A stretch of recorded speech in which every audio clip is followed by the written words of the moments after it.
Abandoned in the ice, the wind screamed across the frozen land. Snowflakes flew like tiny knives cutting through the air. The sky was dark, heavy with more snow, and the ground was white as far as the eye could see. Nothing moved. No sound. No life.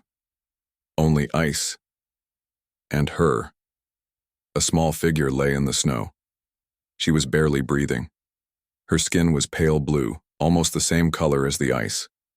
Her eyes were half closed, her body still. She looked like a statue. But she was alive, just barely. Her name was Kylra. She had been left here to die. Her kind, the Volari, had once trained her. They taught her to fight, to survive, to obey. But when she failed one of their tests, they called her weak. They gave her one last order: walk into the snow and never come back. She did. And now, she was dying. The cold was deep inside her bones. Her fingers had stopped moving. Her legs no longer felt real. Her mind floated between sleep and death. But her heart still beat. Slow, soft, but steady. A small part of her still wanted to live. "You are a failure," her commander had said. "No Volari will come for you. No one will remember you." But he was wrong. Far above, in the sky, a ship moved slowly across the clouds. It was not Volari. It was human. Inside the ship, a man sat looking at his screen. His name was Ethan Carter, an explorer from Earth. He had come to this planet, Zyro 7, to study weather systems. No one lived here. That's what the map said. But something was on his radar. Something alive. Ethan frowned. "That can't be right," he whispered. He pressed buttons, zoomed in. There it was again, a weak life signal, close to the surface. It was fading fast. "No way," he said. "Not in this storm." He grabbed his gear, put on his cold suit, and left the ship. The wind hit him hard as he stepped outside. Snow covered his visor, but he kept walking, following the signal. Back in the snow, Kylra heard a sound. Distant, strange. It was not the wind. It was something else. Something... walking? Her eyes moved slowly. Her vision was blurry. But she saw a light, soft, yellow, moving closer. She wanted to speak, to cry out, but no sound came from her lips. Ethan saw a small shape in the snow. He ran to it, his boots crunching on the ice. When he reached her, he gasped. "What the hell?" he said. He had never seen a creature like her before. Her skin was smooth, bluish, with strange marks near her eyes. Her arms were thin, her clothes torn. She was clearly not human, but she was alive, and she was freezing. Ethan knelt beside her. "Hey," he said softly. "Can you hear me?" He touched her cheek. It was ice cold. He didn't wait. He picked her up carefully and turned back toward his ship. As he walked, Kylra felt warmth around her body. Not from her own strength, but from his. She was still too weak to speak. But in her heart, a question echoed. Why is he helping me? No Volari would ever do this. They were not kind. They did not save the weak. But this human, he was different. Inside the ship, Ethan laid her on a soft bed and started the heater. He took off his gloves and looked at her closely. "Who are you?" he whispered. "And what happened to you?" He gave her warm water drop by drop. He wrapped her in blankets. He didn't understand who she was, but he knew one thing. He couldn't let her die. Kylra slowly opened her eyes. Her lips moved. A soft sound came out. "Why?" Ethan leaned in. "Why what?" "Why save me?" she asked.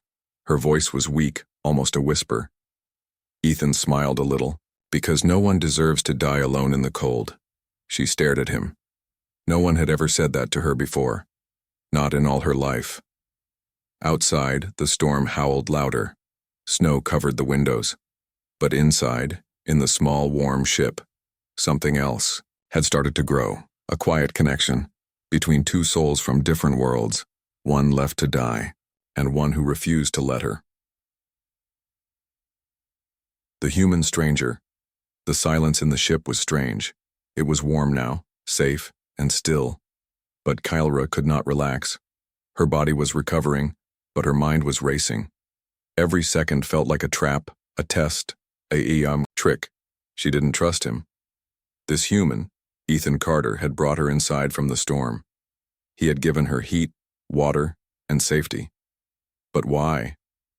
Valari taught her one rule: nothing is free. As she lay on the bed, wrapped in blankets, her eyes stayed on the man across the room. He was busy checking equipment, typing notes, reading strange human screens. But he kept looking back at her, not with anger, not with fear, with concern. She didn't know what to do with that. Ethan noticed her staring. He walked over slowly, not wanting to scare her. He sat on a chair beside the bed and spoke gently. "You're awake. That's good." Kyra said nothing. "You probably don't understand me," he said. "I understand," she whispered. Ethan blinked. "You speak English?" "Learned long ago," she said slowly. Her voice was still weak, not allowed to use it. "Not allowed?" Ethan asked, confused. "Why?" She didn't answer. Instead, she looked around the room. Everything was different. Softer, warmer, quieter than Valari stations. There were pictures on the wall. Music played gently in the background. It felt human. Too human. "What is this place?" she asked. "My base," Ethan said. "I came here for research. Didn't expect to find anyone else, especially not—" He paused. "Not like me," she finished for him. "Yeah." Ethan stood up and walked to the window. Outside, the storm still raged. The snow covered his ship like a thick blanket. He spoke without turning around. "I found your life signal by accident. I almost didn't go. The weather was getting bad.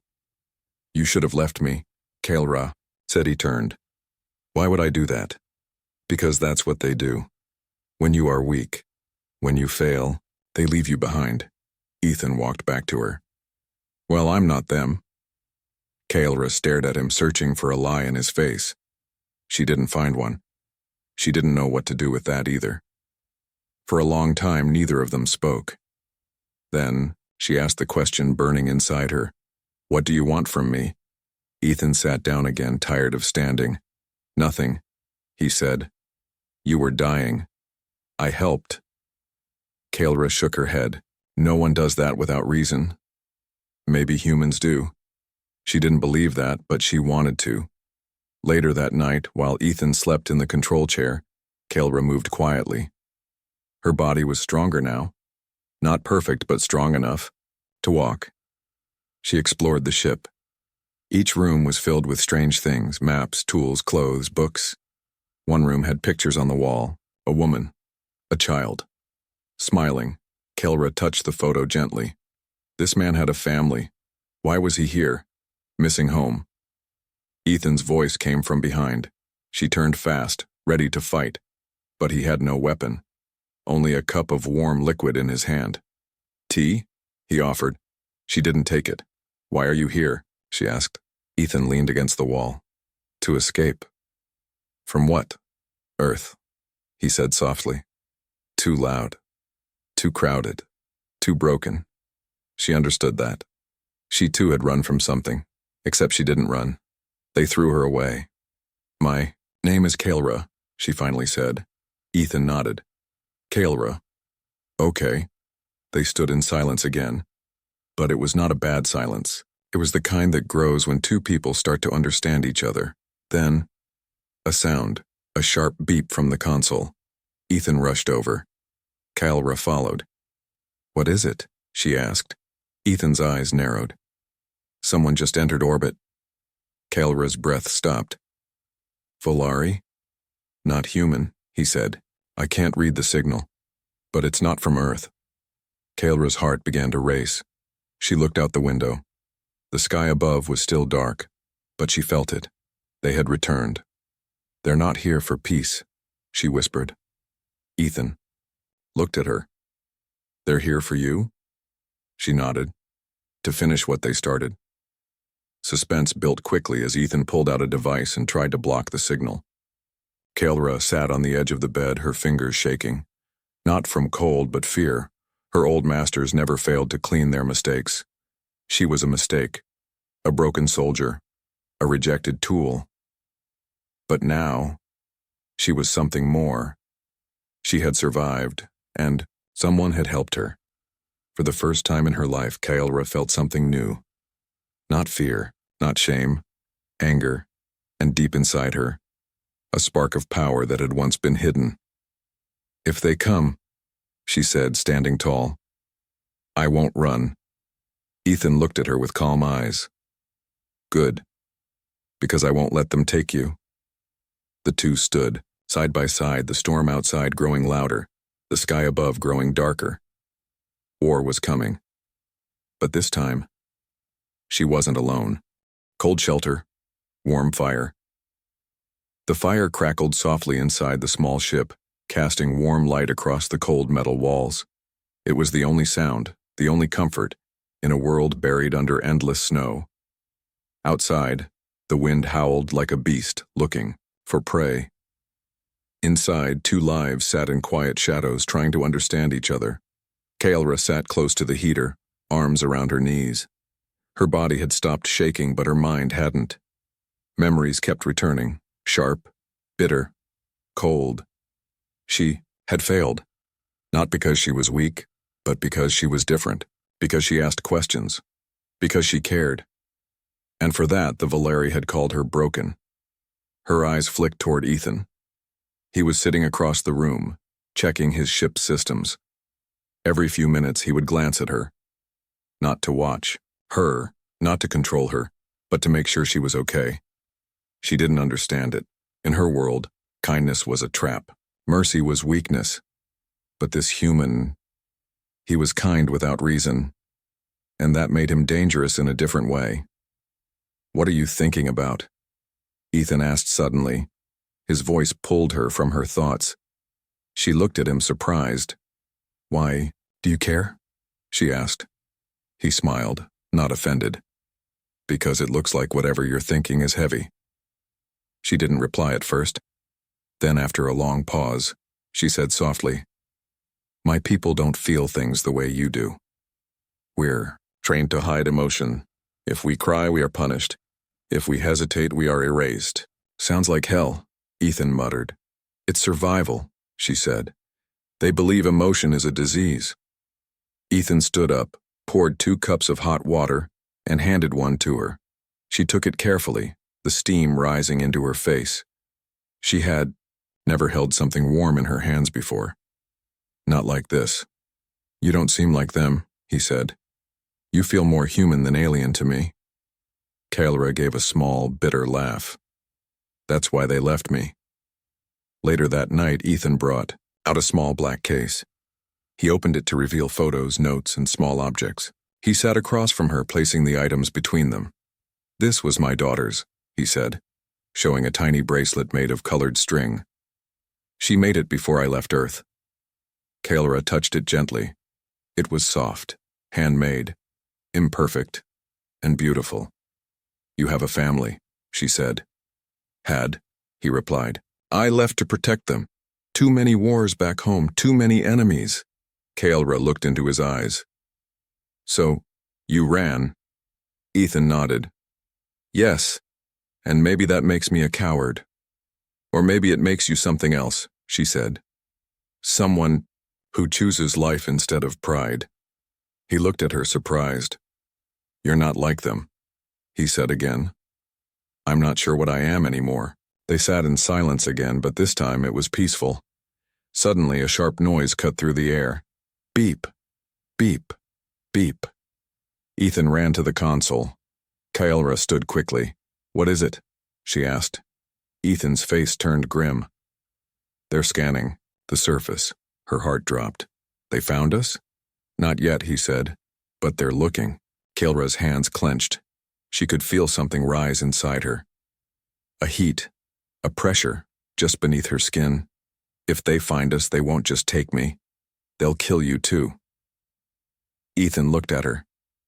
Then we make sure they don't find us. The next morning, Kelra woke early. Her sleep had been shallow, full of flashes. Her training, her punishment, her exile.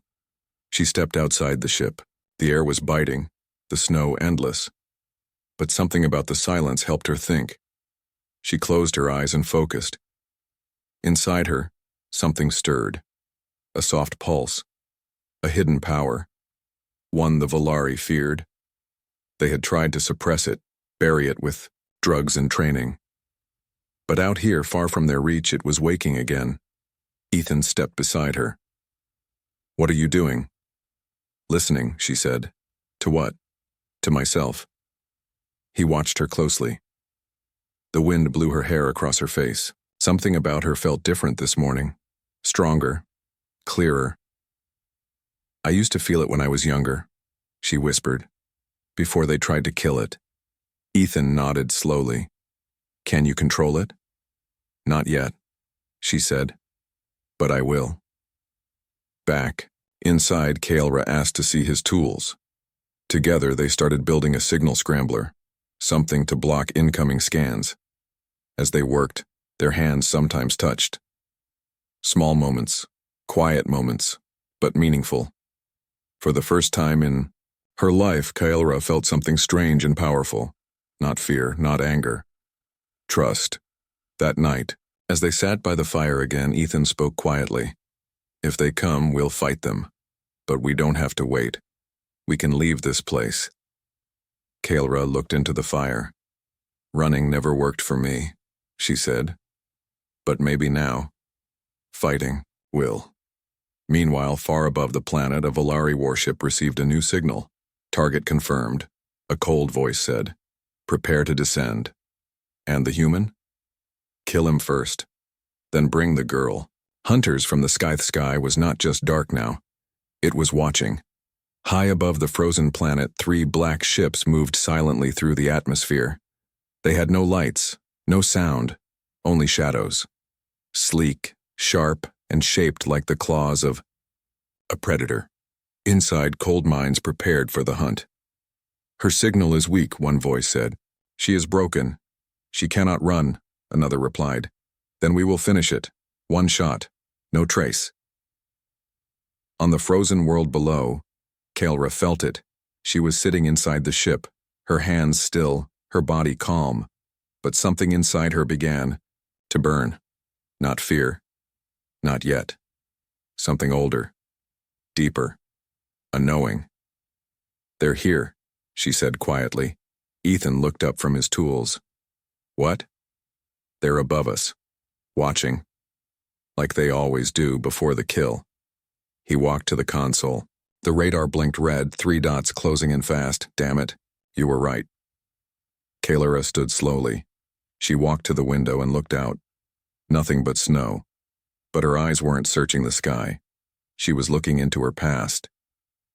3 years ago, Kelra stood in a cold metal hall surrounded by commanders. Her hands were bloody, not from battle but from a test. She had refused to kill a child. "Your emotions make you weak," her instructor spat. "We gave you one command." "He was innocent," she said. "He had no weapon. Innocence is not protection. Mercy is not strength. You are defective." Those words echoed even now. Back in the present, Ethan grabbed his coat and weapons. "We have to move. They'll land nearby." Kelra didn't move. "Kelra." She turned to him. "They will not stop. Even if we run, they'll follow." "So what do you want to do? Just sit here and wait for them to kill us?" She walked past him and opened the weapons locker. Inside were human rifles, energy packs, and tools. "No," she said. "I'm done running." 20 minutes later, they were outside. Snow whipped across their faces. The wind screamed. In the distance, the shape of one ship lowered slowly through the clouds, silent as death. Ethan set up the scrambler. Kelra scanned the land with narrow eyes. "They will land in a triangle formation," she said. "One here, one to the west, one to cut off escape." "How do you know?" "Because that's what I would do." He looked at her. "How many of them?" At least 9. Maybe more. But only one matters. Who? She looked toward the dark sky. Commander Saran. The one who trained me. The one who left me to die. The first ship touched the snow without a sound. Its legs pierced the ice. The side opened and 6 Volari soldiers stepped out, tall and silent, armor dark and cold. Their movements were perfect. No words. No emotion, like shadows with weapons. They scanned the area. No signal. But they knew she was here. Inside the old cave shelter nearby, Keller and Ethan watched through a small scope. "We hit first," she whispered. "You sure?" Ethan asked. "I know them. They don't expect me to fight." "Then let's surprise them." The first strike came fast. Keller moved like a ghost, silent and deadly. She jumped from behind a rock, disabling the first soldier with one strike, to the neck. No sound. No scream. Ethan fired his pulse rifle at the second. A flash of light. A body fell. The others turned, but too late. Keller stood in the snow, her arms glowing faintly. Power pulsed from her hands. Her eyes, once afraid, now burned with focus. One of the soldiers raised a weapon. Before he could fire, Keller raised her hand, and the weapon cracked, bent, then exploded in his grip. "She has evolved." "One," soldier whispered. "Too late to report," Keller replied, and struck. Back on the ship above, Commander Saran watched the feed. "She has accessed the core," he said coldly. "Terminate the others. Bring her to me." On the ground, Keller and Ethan fought their way to higher ground. Snow and fire mixed in the air. Smoke rose from broken machines. Ethan was bleeding, a cut on his shoulder. Keller helped him behind a rock. "You okay?" she asked. He grinned through the pain. "You're not bad in a fight. You're not bad for a human." As they caught their breath, Keller suddenly stopped. "They're moving to circle us," she said. "They've learned my patterns. Then we change them." "You stay here," she said. "Not a chance. At this part you can't follow." "Why?" She looked at him, really looked. "Because if they see you, they'll kill you just to hurt me." His eyes locked with hers. "And if you die out there, everything we've built, this bond, this chance, it dies with you." She didn't know what to say, so she said nothing. Instead, she placed a hand on his chest. "If I don't return, don't come after me," he didn't promise. The final ship landed. Commander Saran stepped out, tall and calm. He looked around the burning snowfield. His voice was cold as the air. "Keller, I know you can hear me. You cannot run. You are not human. You are ours, and you always will be." Keller stepped into the open. "You're wrong," she said. Saran raised a hand. "Fire." The secret weapon. The sky cracked with energy as the shots were fired. Blue beams lit the snow like lightning. The air hissed with heat. Keller moved fast, too fast for their eyes. Each step, each breath, each strike flowed like instinct. No fear, no doubt. Only control. Behind her, the snow exploded. Ethan watched from the ridge, eyes wide. He had never seen anything like it. She was no longer just a survivor. She was becoming a weapon. A week ago, she couldn't even walk. Now she was facing the ones who trained her, who tried to erase her. Commander Saran stepped forward through the chaos, calm, as always. "You've awakened the core, Keller," he said, raising his hand. "But power without purpose is still weakness." She stood in front of him, hands glowing faintly, breath steady. "You were afraid of this power," she said. "That's why you locked it inside me." Saran tilted his head. "It was never yours to use freely. You were a tool, built for balance, not freedom." Keller's eyes burned with quiet rage. "I am not your tool anymore." Flashback. Years ago, before her exile, Keller was taken to a dark chamber deep below the Volari citadel. There, she was shown something ancient, a glowing crystal humming softly. It pulsed when she touched it. "This is not from our world," her instructor had said. "It is a remnant of the first contact. It responds to certain minds. Yours, unfortunately, is one of them." What does it do? She had asked. It creates energy. It reshapes matter. And in the wrong hands, it can unmake everything. Back in the present, Kaelra reached into her belt and pulled out a small black box. Ethan saw her from the ridge and gasped. No, he whispered. That's not a weapon. That's a core shard. She clicked it open. The crystal inside glowed brighter than ever. Even the snow beneath her feet began to melt. Siran took a step back for the first time, unsure. You don't know what you're doing. Maybe not, Kaelra said, but I know what you're trying to stop. She raised the shard. Light exploded from her body. A wave of energy shot out in every direction. The Volari soldiers were thrown back like leaves in a storm. Siran barely held his ground. His armor cracked. His mask sparked. Kaelra fell to one knee, chest rising fast. Her hands shook, but her eyes stayed locked on him. This is what you feared, she said.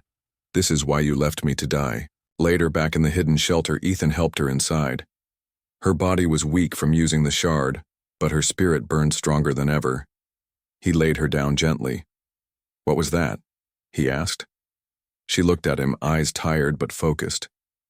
It's not just power, it's memory. The shard holds knowledge of something ancient. What do you mean? She took a deep breath. We weren't the first ones to come to this galaxy. Something came before us, something stronger, more advanced. The Volari found pieces of it long ago. They used it to build weapons, to create minds like mine. So, I'm not fully Volari. I was made from something else, something they didn't understand. Suspense builds as Ethan processes this. You're saying the Volari didn't just train you, they engineered you? Kaelra nodded. To become a bridge between the two species, but they couldn't control it. I started thinking, asking questions. They saw it as failure. I saw it as truth. Ethan leaned back, shocked. And the shard? It's a key to more than just power. It's a map. There are more like it.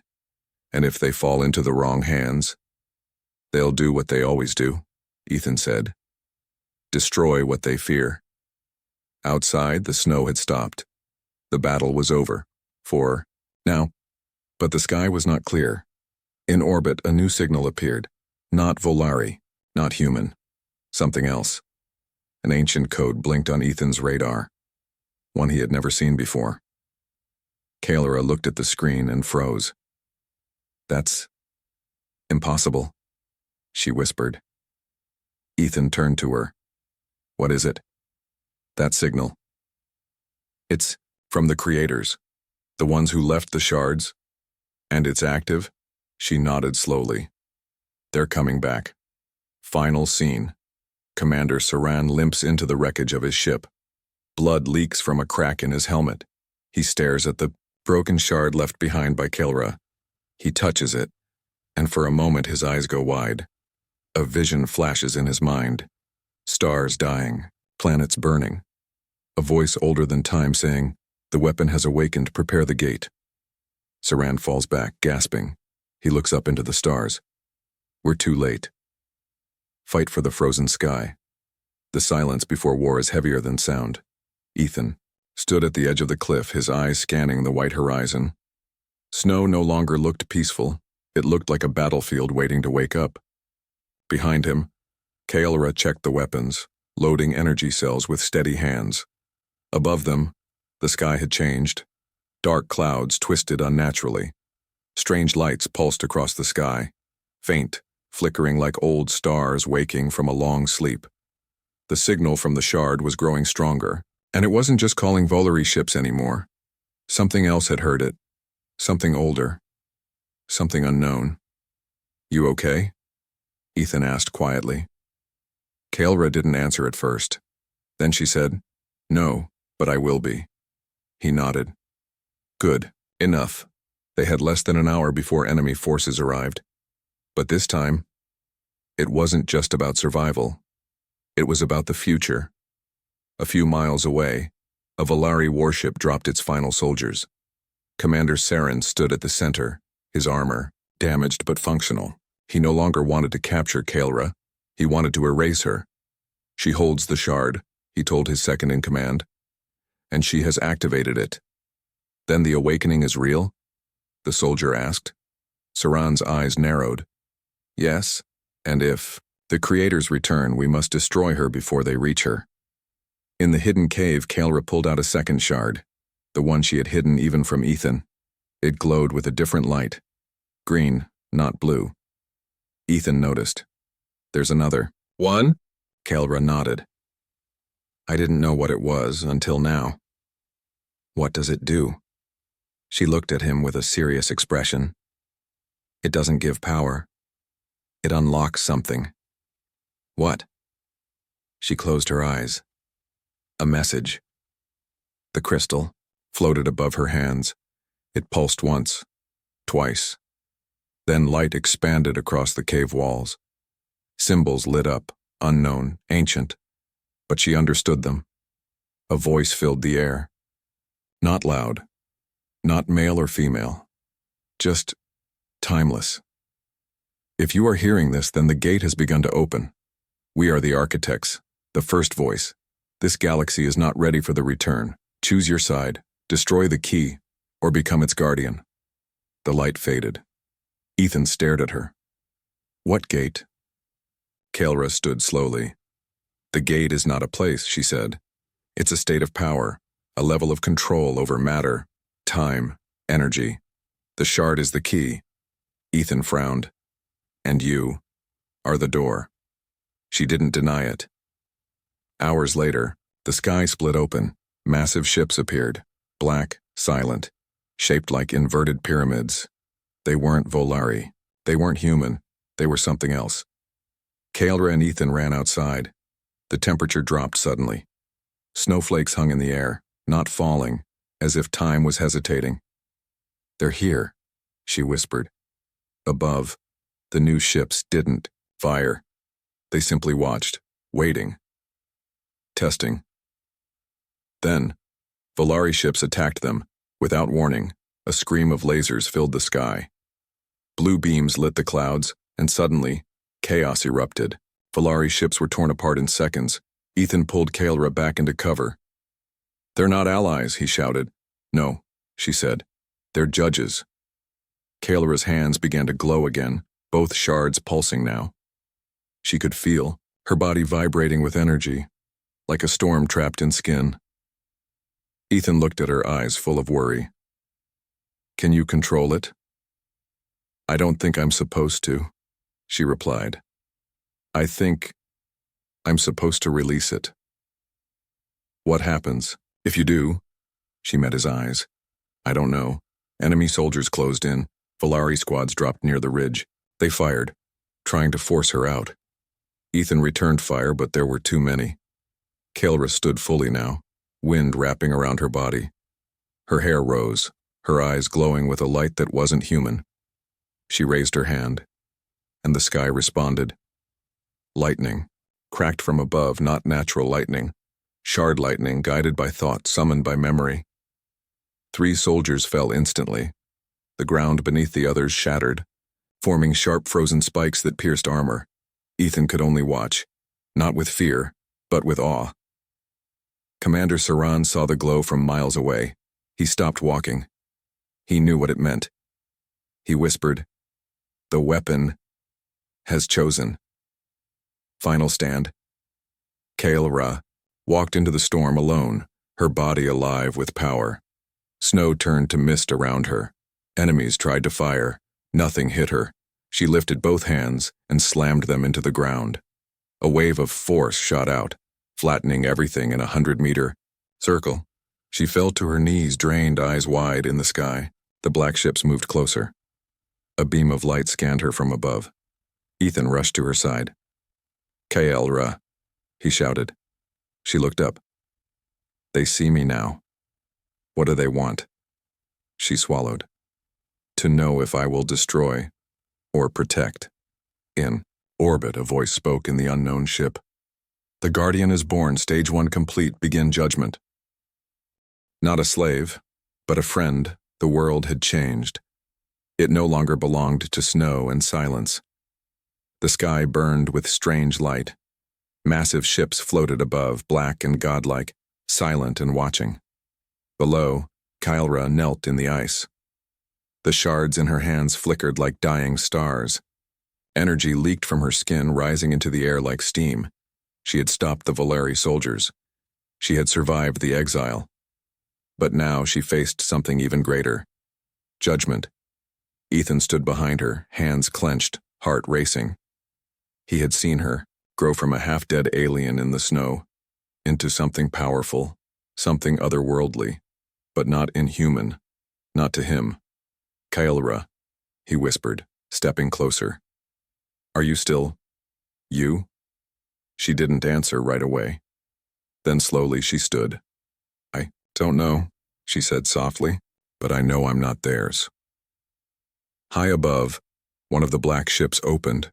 From it descended a figure, not Valeri, not human.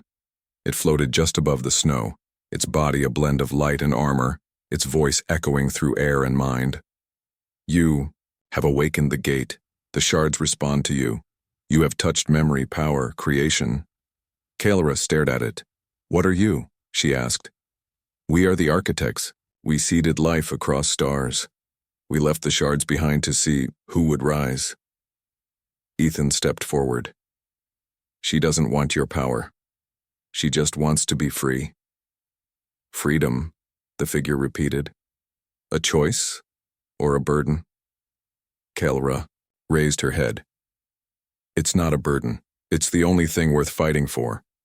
Behind them, a Valeri ship limped into view. Commander Saran stepped out, blood on his face, eyes full of hate and fear. She cannot control it. He shouted, She is a danger to all of us. The figure turned to him. You left her to die. She was unfit. Kylra turned slowly toward him. No, she said. I was more than you understood. That's what scared you. Saran aimed his weapon. You don't deserve the shard. Ethan moved between them. Don't. But the weapon fired, a bolt of blue light. In that moment, Kylra raised her hand, not to kill, to protect. A shimmering wall of energy appeared, stopping the bolt mid-air. It dissolved into sparks. Ethan turned, stunned. You stopped it. Kylra's voice was calm. I don't need to destroy. Not anymore. The architect figure hovered closer. You have passed the test. What test? She asked. To hold power. And choose peace. A beam of soft light fell from the sky. It surrounded her. The gate opens now. You may step through and become more. Ethan's heart sank. You're leaving? Kylra looked at him. For the first time, she looked uncertain. I don't want to. She must decide, the voice said. Join the architects, or return to the mortal path. Kylra turned to Ethan. What would you do? He smiled a little. Me? I'd probably mess it up either way. She laughed, quietly, for the first time. That's the most honest answer I've heard in my life. Then she made her choice. She stepped away from the light. Gasps filled the air. Even the architect paused. Kylra looked up at the sky. You wanted to see who would rise, she said. Then watch us. Watch what we build. Not as tools, not as slaves, but as people. Very well, the architect said. We will watch. The light vanished. The black ships began to retreat, and just like that, the sky was silent again. Later, in the warm shelter, Ethan and Kylra sat by the fire. He was quiet, holding a mug, watching her. She spoke first. They offered me everything, she said. Immortality, power, a place among the stars. And you said no, because they don't understand what it means to fight for someone else, to protect a single life, to sit beside someone and not be afraid. Ethan smiled. So what now? Kylra looked around. I learn, I heal, I live. And maybe, if you'll have me, I help rebuild your world. He looked at her, truly looked at her, not as a weapon, not as an alien, but as a friend. I'd like that, he said. A lot. Final scene. Kylra stands on the edge of a cliff, wind in her hair, eyes on the stars. Ethan walks up beside her. Think they're still watching? He asks. Probably, she says. But let them. He laughs. You sure you're not a god? No, she says. I'm just free. The stars shine above. The snow begins to melt. And somewhere in the galaxy, the future waits.